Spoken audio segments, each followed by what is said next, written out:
Hey y'all, my name is Sean and I run a handyman business with my two other partners in South Texas that does over $100,000 a month. These are some of our recent invoices and our volume, how much we have in drafts. We got $58,000 in drafts. We have $28,000 that are due. We've got $16,000 overdue, and we've done almost $4 million in the last few years. So for this video, I want to do a few things. I want to explain what the scaling ceiling is in the loop that handyman get caught in, go over what Fulcrum does, give you a demo of the account and the system and the services that we offer, explain what the outcomes are that we see for a lot of handyman businesses and our own, obviously, and our plans, go over what our plans are.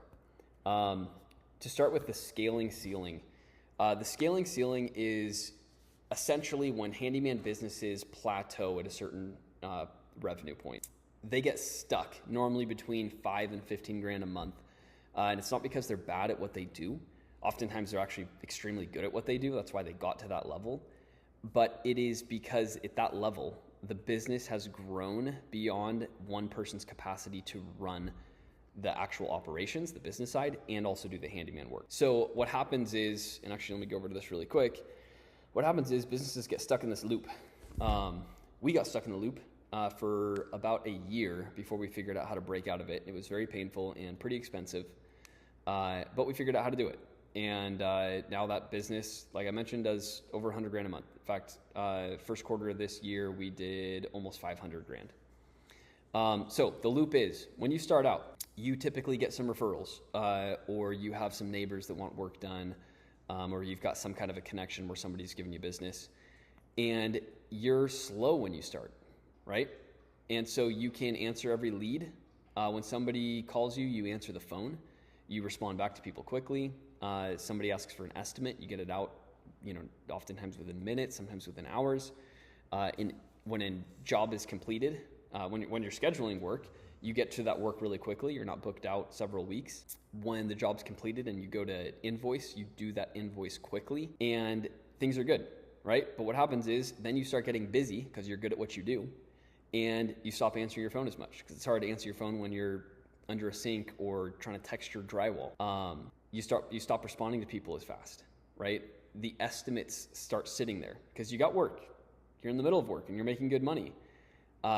When you finish a job, you get home and you go, I don't want to go put together an invoice, which everybody hates. And so they sit for a little bit. And then your operation side of the business suffers a little bit. And so the people that are reaching out to you, they don't hear back, they don't get estimates back quickly. The invoice takes 2 weeks to get out, so it's a little bit of a bad experience. Business slows down a little bit. And all of a sudden, you start getting, and all of a sudden you have more time. So you can start answering the phone calls again and sending estimates quickly. And then you get busy again, right? And that cycle just continues. And so here's what Fulcrum does. If there's one thing to remember, we didn't look at how can we make a handyman CRM. We didn't look at how can we have really good handyman marketing, or how can we generate estimates really quickly, or how can we use AI to speed things up. We don't look at that. We built this with on our own handyman business that was struggling for a while. And we said, what is the entire system that we need to be able to go from 15 grand a month to 50 grand a month? That was our goal, right? We wanted to go from 15 to 50 grand a month. And so we said, from a fundamental level, here are the things that we have to do extremely well in order for us to scale past this. And the goal was to not just have a job where we could make $100 an hour. It was, we wanted to, if we stopped working, the business still makes money. And that's extremely difficult to scale past. And so we call that the scaling ceiling. And it's difficult for the reasons I just mentioned. Here are the 4 things that we came up with that solve that help you break through that scaling ceiling, okay? The first one is digital infrastructure. Digital infrastructure is huge. You can get pretty far without it, but you cannot scale at a certain point, beyond a certain point, unless you have this in place. So what does that mean? Digital infrastructure is your CRM.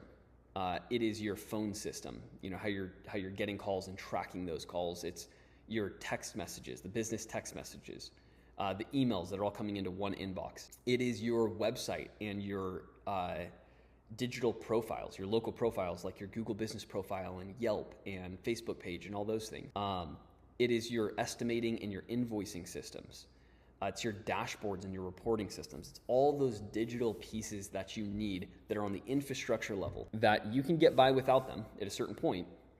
But in order to scale, that's where stuff starts falling through the cracks, without digital infrastructure. Okay, that's the first thing. The second thing is marketing and lead generation. We've spent well over $100,000 just on leads, just on ads. We've bought leads from people. We have run our own ads. We have made a lot of painful and expensive mistakes, but we figured out channels that are profitable and that can scale up and down. Okay, so you have to have channels. If you're going to scale, you have to have channels, profitable lead channels that can scale up and down. People ask me why you have to have that if you can't just have it consistent. The reason is, if you said, hey, I'm packed for the next 3 weeks, right? I don't have any time to do anything else. You got to hire somebody. When you hire somebody, now you have payroll expense. You got to train them, and you need the business to fill up their schedule. So that's not a linear growth, right? When you hire somebody, now all of a sudden, especially if you're going from one operator to now you got 2 people, you got to double, like overnight. So if you don't have a lead channel that can do that, where you can say, hey, I'm going to double the budget and get double the leads in a really short period of time, it's very hard to scale. You will lose a lot of money paying somebody on payroll, or you'll churn through people because you can't give them hours. This is also on the organic side, right? We can build a website. Occasionally we'll do promotions where we'll throw in one of these websites. But we build websites for clients that are extremely SEO, but also GEO. GEO, personally, I hate the term. It's generative engine optimization. SEO is search engine optimization. The GEO is the AI models. So you ask ChatGPT, find the best handyman near me, and who's it going to recommend, right? That is a whole different ballgame. So we've built websites that are structured to rank as well as we possibly can get them for GEO. Okay, that's the marketing and lead gen, the second piece that we do. The third piece is the operations. This is probably the most important piece. It's also the piece that is really difficult to do well. It's difficult to do well because the traditional way of doing this requires a bunch of money. Unfortunately, that is what we tried first. We tried hiring an office, full-time office staff, and then we hired a second full-time office staff person to handle our operations. Unfortunately, we didn't have the digital infrastructure in place to do that. And so we started fixing our digital infrastructure. And then we realized that the digital infrastructure got so good that we actually didn't need 2 full-time people. So we went from doing, I can't remember the numbers exactly, something around 40 or 50 grand a month with 2 full-time office staff, to having 0 full-time office staff, although there's owners working on the business that are operators, but 0 full-time office staff, and scaling to over 100 grand a month because the digital infrastructure and the marketing that we had were efficient and effective. The operations are another big piece that you have to layer over both those other components. The operations are the way that you draft in estimates, the way that you generate estimates, the way that you draft invoices, the systems that you have for reminding people of invoices that are overdue or following up on estimates that you sent. How do you handle new leads? All those things go into the operations. And so what Fulcrum does is we provide a system that helps you generate estimates, and I'll go into this in the demo account, that lets you generate and send invoices and follow up on them with procedures for how to do both those follow-ups. We will handle and engage all your new leads that come in. You will have a dedicated account rep that is looking over your account every single day, every business day, and giving you a daily report that's a snapshot of your business. So where things fall through the cracks is when you get busy, or your team gets busy, or you take some time off, who's looking at that? Who's saying, hey, there was a lead that came in that asked for an estimate, and we sent him like a partial estimate, but we never followed up with them, right? The account rep assigned to your account will look at those and say, look at your pipeline and say, okay, in the new lead section, there's a little bit of follow-up. So I'm going to assign this task here need to follow up on this person. Here's the context. Somebody sent info for an estimate. So I went ahead and I drafted that estimate for you. It's sitting in the estimates. It's ready for you to send it. Your dedicated account rep, make sure that your leads are moving through the pipeline. So new leads don't get dropped. Estimates get sent quickly. Invoices go out quickly. If appointments need to be booked, you know about it. Your dedicated account rep makes sure that your customers are moving through the pipeline stages. That means that new leads don't fall through the cracks. Your estimates get sent quickly. Your invoices get sent quickly. Appointments, if there are appointments that need to get booked or projects that need to get scheduled, all that stuff's happening and stuff's not getting dropped. The other part of the operations is when you're ready to hire, we have hired dozens of handymen. We have figured out ways to not waste a bunch of our time with people who aren't serious or who aren't reliable. And we have a full system that we can deploy that makes the hiring process so much easier. It saves you a bunch of time, saves you a bunch of money. So that is the third thing, the operations. The fourth thing is we know the business because we run one, right? We have a $100,000 a month plus handyman business. We have industry knowledge. We have solved problems that were hard and painful and expensive to solve that we don't want you to have to solve. So we can consult on things like your pricing structures, your packages, right? You can do these certain package things that we figured out are significantly higher margin and a better experience for the customer. Merchant account, we can help you with setting up merchant accounts and getting good merchant accounts and not getting screwed on merchant accounts. Customer resolution advice. We've dealt with a lot of this through the years. And we just know how to run the business. And we know how to run the business. So there are a lot of pitfalls that we can help you avoid because we've gone through them. So that is the fourth thing. Okay, let's see where we're at here. We talked about this. I need checklists, otherwise I get distracted. Fulcrum does, we went over all that. Marketing and lead gen, operations, consultant. Okay, let's go over the demo. This is a demo website. This is not a real business, right? This is just as an example. This is very similar to the websites that we build for clients. This is fully SEO and GEO optimized. It is most handyman business websites are 5-7 pages, maybe close to 10 pages long. Unfortunately, that is really bad for the AI search optimization. And so this one is 65 pages long. And we customize them to the client's product offering, but it also serves as a demo so that we can show how the customer journey works. So this is the CRM, the phone system, the business texting platform, the email platform, and much more. It includes the invoicing, the estimating, the calendars and scheduling, the pipeline, if I didn't say that one already. Reputation management, automations. This is where we've woven in a lot of the AI aspects to this. It is built on a platform called High Level. It's awesome. This is what we use for our business. And this is the digital infrastructure component. Okay. This is a component of the digital infrastructure that we fulfill. We spent 3 years customizing this, building out custom pieces of software that attach to this, like our estimator tool, the ability to connect with APIs and some complex dev stuff that we won't need to get into. But it's awesome. We spent a lot of money building this thing out, and it out of the box is extremely valuable for any handyman business. We'll go through the dashboard real quick.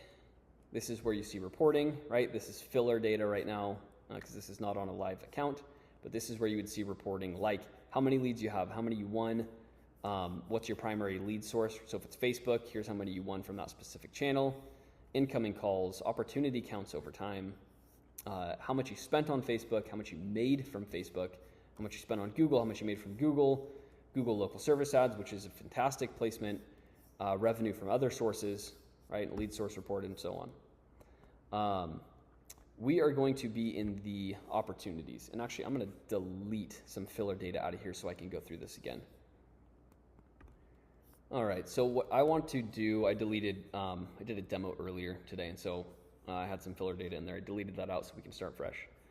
What I want to do is show two paths, two customer journeys. One is someone who calls in from a local service ad, Google local service ad, if you're not familiar with those, we've run Google ads, Google search ads, we've run Google display ads, we have run Facebook ads, Instagram ads, Nextdoor ads. We spent over $100,000 on ads. And the only ad that we're running at the moment is local service ads and Google search ads, a small amount of Google search ads. Facebook ads are very consistent. They are consistently profitable, but nothing has been close to as profitable as local service ads. So if we can fill up our schedules with local service ads only, that is what we're going to do. Also a very expensive lesson to learn, because we spent probably 40 or 50 grand on Facebook ads and ran them. We started with only Facebook, then we did Google search, and it was about the same, and then we did local service ads, and it smoked everything else. Okay, so the first one I'm going to show you is if somebody calls in on a local service ad. And so I'm going to do that on my phone right now. I'm going to dial the phone number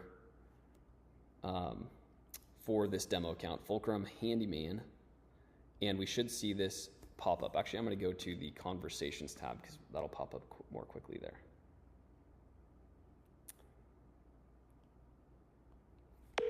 Okay, this is calling. It should go straight to voicemail because it's not set up. And we can already see the call coming in. Call right now. Please leave a message after the beep. Okay, so now I am leaving a voicemail so we can see how the voicemail comes into this inbox. All right, I just hung up the phone there. We should see the voicemail show up here shortly. There it is. Okay, so now I am leaving a voicemail so we can see how the voicemail comes into this inbox. Okay, so there it is. I just got a notification on my phone from the app that shows that there is a new voicemail, a new lead that has come in. This just created an opportunity, okay? So there are a couple main places that we look at here. Most of the time, I'm only looking at conversations, opportunities, and calendars. Conversations is an inbox. It's very straightforward. If an email comes in, you see it here. If a Facebook message comes in, you see it here. If a text message comes in, you see it here. If a website chat comes in, it's all here, right? It's one inbox, works great, makes it easy to manage all the different conversations. Now I want to look at opportunities. Opportunities is where the pipeline lives. This is how no lead ever gets dropped. Stuff doesn't fall in the cracks. It's very obvious if something's getting stale or you're not following up on something. This is a very powerful piece of the CRM. So I can see an opportunity was created for the number that I just called in on. I can also see that the source was Google local service ads. So this is an automated part of the system. It tracks the source. Okay, so this is the digital infrastructure and the operations layer. It tracks the source so I know where this stuff's coming from. So I'm going to open this opportunity and let's pretend like I had a conversation on the phone. Okay, so the second way that I want to show you here is let's go to the website. So that's one customer journey, right? I'm going to move this through the pipeline stages on this second one so you can see it. But I want to give you a couple examples here. So let's say that Michael G. Scott, 714-333-0517, has requested an estimate for some work. Drywall repair from a doorknob that broke through my wall. All right, I'm going to submit this. I kind of want to show the web chat too, but I don't know if I'll have time to do that. Okay, let's submit this and let's look back over in our CRM. So a couple things should happen here. One, because that was the same phone number, which obviously is not going to happen typically. Somebody's not going to call in on local service and then submit a form 2 seconds later on the other one. It updated this opportunity, and now we have a name that's associated with that same phone number, okay? So I can see that this came from the form. If I open this opportunity, I can see the customer's information here. It's in the new stage of the pipeline. And right here, estimate request details from the customer. I can see what work they want done, right? Job description would be when I go to send out a tech, or if I'm doing it myself, I can write my own job description that's not from the customer. This one is what the customer wrote. All right, so now I'm going to copy that so we can use it in a second. we are in the new stage. So let's say that I had a phone call. I called Michael Scott and we had a phone call about getting the work done, and he wants that estimate, right? This would get, just from triggering a connected phone call, would get moved to in discussion. So this would get moved automatically over there, and now we can see that he's in discussion. Now let's say I want to send an estimate. I'm going to go over to the estimator tool. This is a custom built piece of software. We spent quite a long time building this because the estimating was really challenging for us for two reasons. One, it takes time and it's a pain. This makes this estimating extremely quick. And the second is sometimes we get estimates wrong and we don't think through everything. This is built on an API that's set up with an AI called Claude. Some of you will be familiar with that, some of you won't. And it is fully customized to based on a handyman business, and we've trained this thing over a lot of data, okay? The way this works, when you go in here, when we're setting up a new account, is you would put in your tech's information. So we'll say that the tech is Dwight. We pay Dwight $25 an hour. And then down here, you select what skill level he has for these different skill sets. Okay, this is all customizable. This gets set up when you're onboarding your account. This is just filler data that's in here right now. Okay, so I'm going to save and activate that. You can set your rates, right? Hourly rate. Our hourly rate is $115 an hour. We started at 65, and we thought I don't even know if somebody's going to pay $65 an hour. Then we went to 85. And we had still plenty of work. Then we went to 95, and we lost some customers that paid 65 for our work, that complained and said, hey, you guys are way too expensive, you're price gouging, right, all this stuff. But guess what?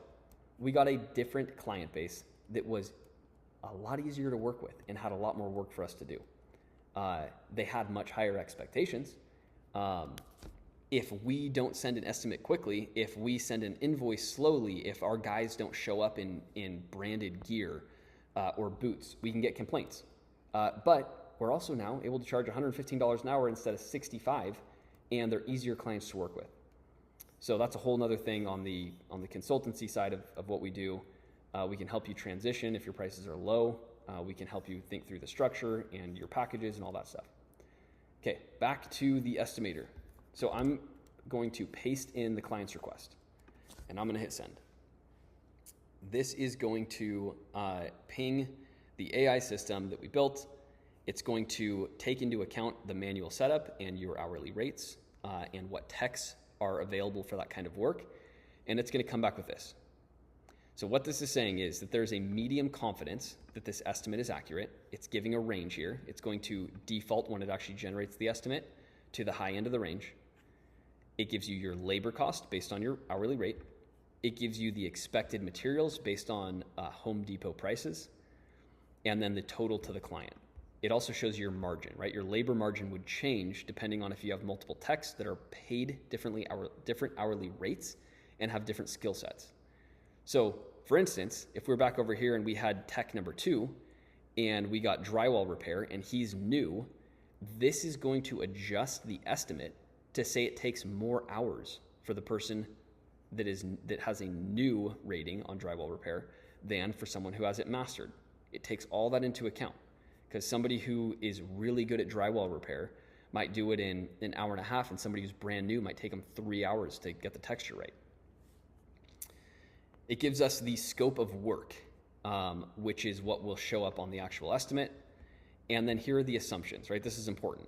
The assumptions are that the doorknob size hole is 2 to 3 inches, that it's an interior wall with a light texture, and that we're doing a patch and prime only. Okay, so what it still needs to make the estimate more accurate is the exact hole size, which I'm just going to say it's a 3-inch hole. It needs the texture type. I'm just going to say it's knockdown texture. And paint matching needed. Apparently can't spell. No paint needed. Okay, so now you can see the confidence score is medium. I'm going to update it with this. It also shows here tools required: drywall saw, taping knives, sanding block, texture spray, materials needed. It automatically adds a 15% markup on materials, but that can be changed and adjusted as well. Okay, so now check it out. Now we have a high confidence this estimate is accurate. It is still a range, so you can adjust this. It's easy to adjust, but this is the range that it's giving, and it shows you which tech can do it. There's only one tech in there, and so it's just showing Dwight is the only one that's going to do it. It shows you the labor cost to the company and the gross profit based on the labor cost and what we're billing the client. So now I'm going to send this to the estimate section. I'm going to select Dwight. If you have multiple techs that can do it, you can just select which tech you'd like to do it. And I'm going to say the guy that we're quoting here is Michael Scott, right? So let's confirm it and send it. Now I'm going to go over here to my estimate section. And I can see, here we go. Michael Scott, estimate is in draft. Okay, this is the operational side. We will draft these estimates for you.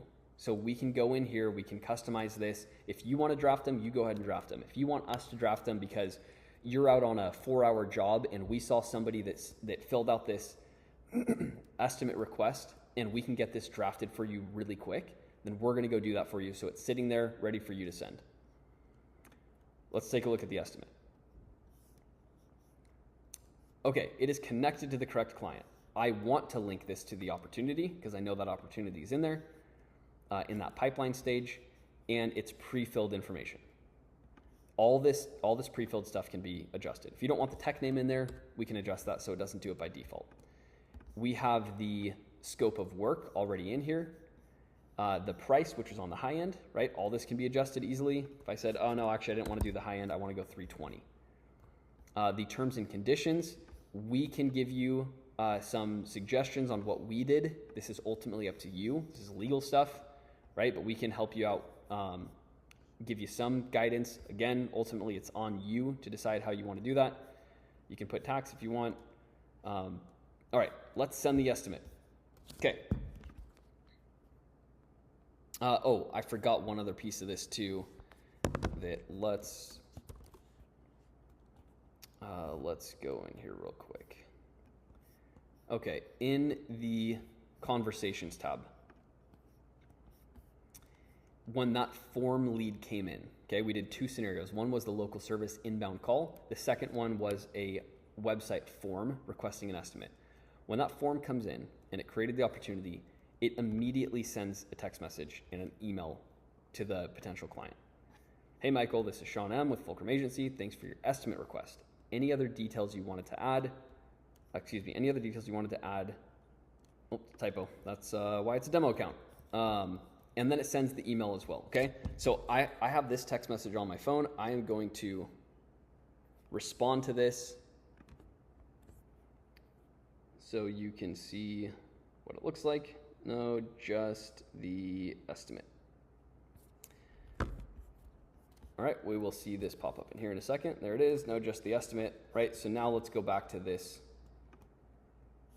estimate. Let's send it. Email and text. I'm going to put this in test mode so I can actually do the payment when we get to the invoicing section. All right. Now let's look at 2 things. One, in the conversations, you can see a text message just went out to the potential client, right? I just got it on my phone here. That says, hi, Michael, Fulcrum Handyman sent you estimate 6 for 320. That expires on June 12th. Here's the estimate link, okay? And then the email as well. Also notice, so I'm gonna click on this in a second. Also notice that the opportunity has been updated. So if I go to the opportunities, I can see automatically now, this is an estimate sent. And guess what? Estimate sent is a very, it's a high value stage of the pipeline. This is where a lot of stuff drops off because people don't follow up. There's automations that follow up with this. If I get this estimate and I don't sign it, I wish I could show that part of it, but I think this is gonna get too technical and too long. Let me see if I can push this through really quick. I didn't want to get into the technical stuff, the back end stuff here, but let's see if we can do this real quick. Okay, so this is the wait step. Let me see if I can push this through.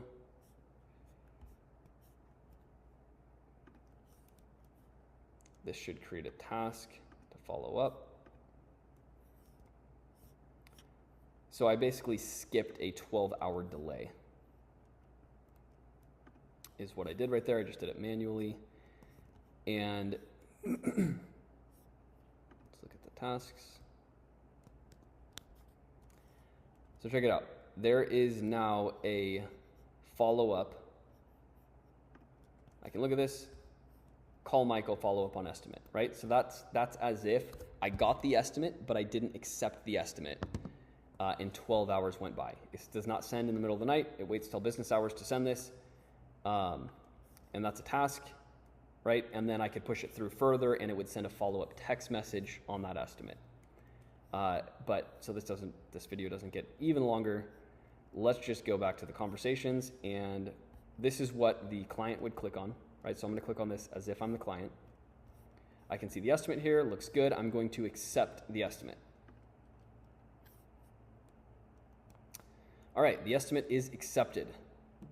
So let's go back here.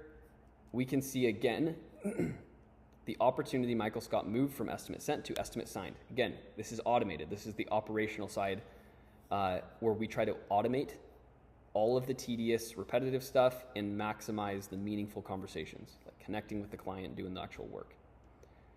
So if I go into opportunities, I can see that the estimate was signed. If I click on this opportunity card, I can also look right here and I can see this estimate. It gives me a history of it, right? So the next thing that I need to do is I need to book the appointment. So again, this is a demo account. I have a 4-hour package calendar active in here, so I'm going to use that to book the appointment. And this will get updated. I'm going to book the appointment. I can add notes if I wanted to add notes here. You can obviously, select the day that the client wants to book it and the time. So I'm going to book the appointment, and a couple things are going to happen. More automations are going to kick off. This right here is going to get moved to project scheduled. Okay, so this moved from estimate signed to project scheduled with the automation. Now I can look at the conversations and see that a text was sent out confirming the appointment and asking if any changes are needed, let us know. Okay, an email was sent as well to confirm the same information. All right, so the next stage is the work needs to be completed, right? So let's say that this is scheduled, you go out there, you do the work, it's great. This is a manual step. You have to manually move from project schedule to project complete. We don't necessarily know if something got rescheduled, if there's some follow-up work that needs whatever it is, right? Once the project's done, you gotta manually move that. Now you can see this just turned to green. That's because another automation ran, it marked this as 1. And the next step here is that we need to send this invoice, right? So if I go back over to payments and I go to estimates and I look at the estimate, I can see that that estimate has been accepted. I can click on this and say create invoice, right? So with a couple clicks, I'm going to create the invoice. It is going to carry over the scope of work and the price. You can add terms and conditions here, right? And then I want to send this. It's still linked to that same opportunity. Now I want to send this. It's still in test mode. So let's send the invoice. All right. Now, a couple more things are going to happen. You kind of get the feel of this now. The invoice is sent out. Here's the invoice in a text message. Here is the email. Here is the opportunity that was automatically moved from project to complete to invoice sent. Okay. If the invoice is sent and it stays, doesn't get paid, and it stays there for a little bit, it will automatically send a text reminder to the client. And it's a very polite, it looks like it's coming from an automated system, text reminder that says, hey, the invoice is due. If they still don't pay it, it will move to invoice overdue. So you can imagine when you have a pipeline full of this stuff, All of these stages moving automatically and having a dedicated account rep looking over each stage every day is how stuff moves smoothly. Otherwise, the little things that fall through the cracks are where the margin is for a lot of these businesses. Certainly was for ours. Okay, so this is in the invoice sent stage. Let's go back over to conversations and click on this link. Again, this is as if I'm the client. I'm going to click on the link. I have that text message that just showed up here that shows that same link, the invoice, and I'm going to pay the invoice. Okay, it's in test mode. Pro tip, if you're in test mode with certain merchants, you can just type 42s all the way and it'll still process as if it's a real card. Okay, I'm going to hit pay. This should show invoice paid here. All right, invoice paid, completed on the date. This sends a copy of the invoice via email to the client. It sends a nice text message that says, we're glad to inform you that we've received your payment. It shows payment received. I get a notification on my app, which is always nice to see, that a payment has come through for $320. And I can see that pipeline stage has automatically moved again. It is moved to, oh, no, it's just marked as paid. I think this should move. Oh, there, it just moved. Okay, so it is in the paid stage of the pipeline. That is the last stage of the pipeline. This is where we want them to all pile up. We also have review automations, although I will say we used to use a lot of review automations, review request automations, and by far the most effective way is just having either the conversation face to face or having the techs that are out in the field say, hey, it really helps me out a lot if you would leave me a review and mention my name. We have, if we look at Handyman near College Station, this is where my business is at. That's us right there. We have 299 reviews on this one. We have another location that we just opened up more recently that also has quite a few reviews. We got 94 reviews on this one. Those are almost 100% of them are from personal requests, face-to-face requests, not from review request automation. So we can do review request automations. They still work a little bit, but we've turned them off for our business. I recommend clients don't use them. I think that's the meaningful conversation part that you should not automate. Okay, so we have moved this through the entire pipeline stage. There are other components to this, but I don't want to make this demo go too long. The main thing I wanted to show is the customer journey. There are email campaigns you can send out. There are social postings that you can do here where you can post everything across multiple socials from just one place. The automations are all managed for you. We can customize them. We can add automations. I mentioned the website before. We sell websites, that very robust, extensive website. We sell that. We also occasionally do promos where the first client or two that onboards each month, we will throw in one of these websites. And let's go back to our list, make sure I covered everything. Okay, that's the customer journey. So to recap this, most handyman businesses get stuck in this $5,000 to $15,000 a month place. Sorry, I'm switching screens around here everywhere. The solution that we have successfully done on our own business to break through that scaling ceiling and that we have done for our clients is implementing a very comprehensive digital infrastructure that covers all the bases so that you have a foundation that you can build on. Bringing in the marketing and lead gen so that you have channels that you can scale up and down that are profitable. A word of mouth referral business is not really a business. They're the best leads. They're the best customers you're going to get is referrals. It's not a way to scale. Not to the point where we're trying to get businesses around that $50,000 a month mark. And the third thing is operations, right? The operations are the hardest thing to solve. They're the most expensive thing to solve typically. We have figured out a way with a combination of the digital infrastructure and marketing that the operations can be very smooth and not require payroll, right? Again, we run this as an operator. We have 12 full-time employees. We do over $100,000 a month. We have not hired back any office staff. That is mainly because of this combination of these three things work really well together. We spent a lot of time refining these systems, and as you can see in that demo, it's not complicated. There's just a lot going on behind the scenes that makes things track well, new leads be handled well, estimates get sent quickly and efficiently, it looks professional, invoices generated quickly and drafted so you can send them and not have to wait, a day, 2 days, 3 days, a week, 2 weeks, which sucks for the business. It also sucks for the customer, right? All those things are where the business gets stuck and you lose money. And the fourth thing is the consultant side. We know the business because we've built a pretty big handyman business. The pricing, we have 3 packages.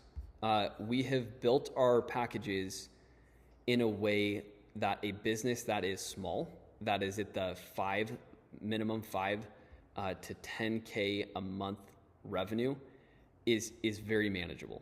Okay. This is the only plan, this 5 to 10K a month, where we have an onboarding fee. And we do that because we make very little money on people that are starting out in launch. That's the truth of it. We don't have an onboarding fee of any of these other plans. The goal is to, if you start in this launch, $5,000 to $10,000 a month, we want to get you to scale quickly, right? For both of us, right? You want to be above 20 grand a month. We make more money if you're above 20 grand a month. You get more value out of what we do at over 20 grand a month. That's the goal. Each one of these, so 10 to 20K is $1,200 a month, 20 to 30, we updated this, it's actually 20 to 50 a month now, is $2,200. Each one of these unlocks more features. So the launch plan has all those basics that we mentioned. The growth plan has expanded admin, which the dedicated account rep can actually handle some of the leads. The dedicated account rep can also send out some invoices and estimates if you're okay with that. The review request campaigns, we can have that, instead of doing it as an automation, can either flag ones that should be requested for reviews or send out a personalized review request. The full revenue and lead source reporting dashboard is added. The hiring system and payroll setup guidance, right? We made a lot of mistakes in how to do this, how to make it easy. We figured out a lot of stuff. We can give you all that. The pipeline visibility across all active leads. All that stuff's included in the growth. And then the scale level, you get a senior account steward. This is where it's more of you can treat the account steward or the dedicated account rep, we use those interchangeably, closer to an employee. You can give them tasks and they can do some more advanced things. We can upgrade the ability to send the way that you send invoices and estimates. This works better if you have commercial clients. We jump on monthly strategy sessions with one of the partners at our handyman business. If you're stuck with something, or if you want advice, or you just want to see behind the curtain a little bit of how we do things, or how we manage employees, or how we do team meetings, all that kind of stuff. And we'll give you a growth plan, a 90-day growth plan, so that you can break through to that 50K a month. Also, the clients that are on this level have the highest priority response, escalation handling, and it's out of necessity, because when you have a dozen techs in the field, at this level you probably wouldn't have a dozen, you might have 5 or 6. There is a sense of urgency with payroll that's burning and so forth. You have more operational costs as well. So that's our pricing. If you are interested in this, I think I mentioned this. If you are less than $5,000 a month average over the last 3 months, we do not have a plan for you at this time. We might in the future, but we can't work with you at this time. I'm still happy to jump on a call. You can jump on a call with one of my team members. We can give you some advice. We have a really cool tool here that is a recoverable revenue calculator, where it'll give you some advice. It'll give you an idea of how much you're leaving on the table. You can play around with that and try to get to that 5K a month. If you're above the 5K a month, we would love to work with you. I don't know of anybody that's doing anything close to what we're doing. I know there are some handyman CRMs. There are some marketing companies that say that they have handyman services. I don't know anybody that's doing what we're doing as far as the systems and the dedicated account rep, the industry knowledge. I don't know of any other one that's actually running a handyman business actively that's doing anywhere near the scale that we're doing. And so we believe in what we're doing. We've helped clients already. We took our business from a business that was struggling and really stuck in that scaling ceiling and turned it into something that will create some general wealth for me and my kids and my partner's kids as well. So if you have any questions, you can go to our website, book a call. You can chat with us. We have an AI chat that's pretty helpful as well if you have other questions about the services. And I hope to talk to you soon.